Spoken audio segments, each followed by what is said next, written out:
Sa ibang topic naman po, kahapon na-tackle po sa Senate Foreign Relations Committee yung issue po ng Taiwan.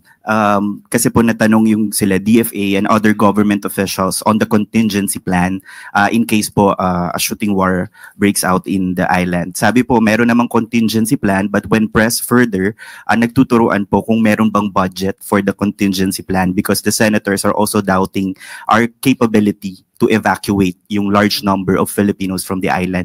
May utos po bang Pangulo to fund itong contingency plan na to sakaling magkaroon nga po ng gulo? Tama po si DFA Secretary Lazaro na meron pong contingency plans.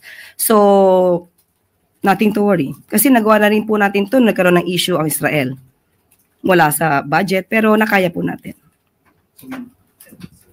So hindi po kailangang mag-allot ng another budget for Taiwan specifically? Hindi naman po kailangan.